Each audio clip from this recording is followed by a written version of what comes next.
नमस्कार। आज का संवाद है live in relation. Live in relation क्या होता है, किसे कहते हैं? लिव इन रिलेशन पति पत्नी की तरह एक स्त्री और एक पुरुष का साथ साथ रहना होता है। लिव इन रिलेशनशिप में एक स्त्री और एक पुरुष पति पत्नी की तरह साथ साथ रहते हैं। क्या लिव इन रिलेशन कानून द्वारा मान्य है? कानून द्वारा स्वीकृत है कि लिव इन रिलेशन में कोई भी रह सकता है, कोई भी स्त्री और पुरुष एक साथ लिव इन रिलेशन में रह सकते हैं। परंतु लिव इन रिलेशन को इस तरह की कानूनी मान्यता प्राप्त नहीं है जैसे कि विवाह को प्राप्त है।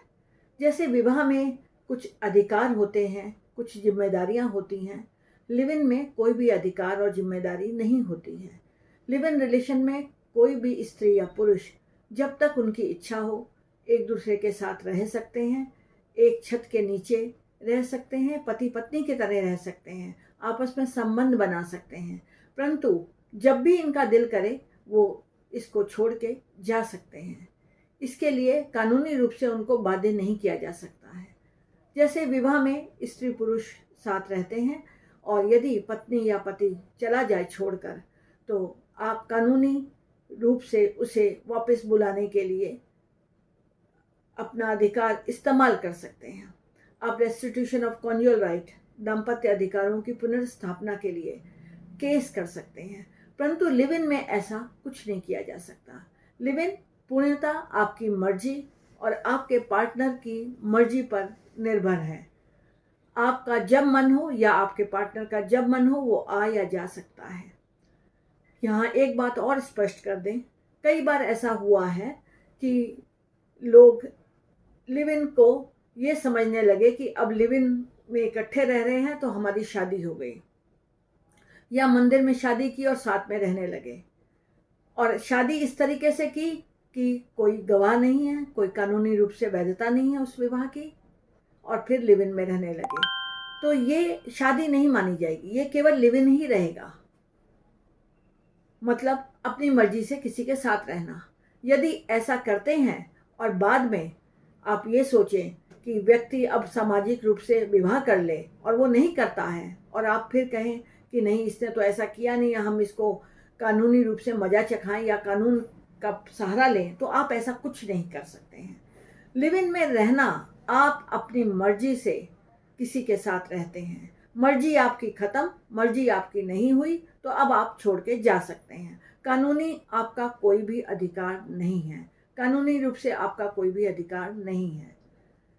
एक बात और स्पष्ट कर दें, कई बार ऐसे देखा गया है, बहुत से फ़ोन मेरे पास आते हैं, कुछ लोग पत्र भी लिखते हैं, वो ये पूछते हैं कि अगले व्यक्ति ने यानी किसी पुरुष ने उनके साथ विवाह करने का वायदा किया, फिर संबंध बनाए, एक साथ रहने लगे या कभी कभी मिलते थे और रहते थे, अब वो नहीं रहना चाहता, तो हम इसके ऊपर रेप का केस डालना चाहते हैं।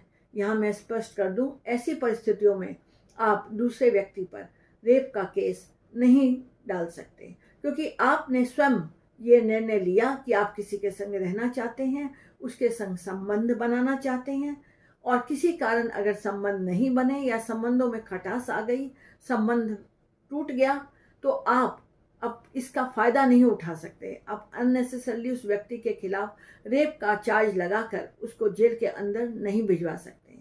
पहले ऐसे कुछ केस हुए हैं जहां लोगों ने रेप का केस बनाया और फिर उसको कानूनी रूप से जेल के अंदर करने की कोशिश की।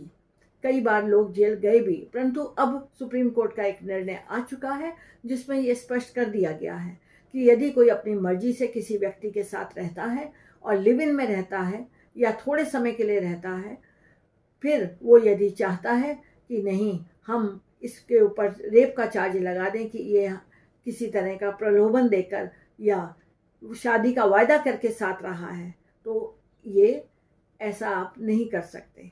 इसलिए कभी भी किसी के संग यदि लिव इन में रहने का निर्णय लें तो बहुत सोच समझ के लें।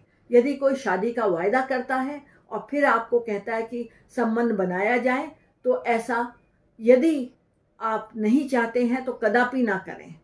सिर्फ क्योंकि दूसरा आपको ऐसा कहता है, इसके लिए विवेश करता है, या आपको किसी प्रकार का प्रलोभन देता है, या आप दिल के वशीभूत होकर संबंध बनाते हैं, तो आप स्वयं इसके लिए जिम्मेदार होंगे।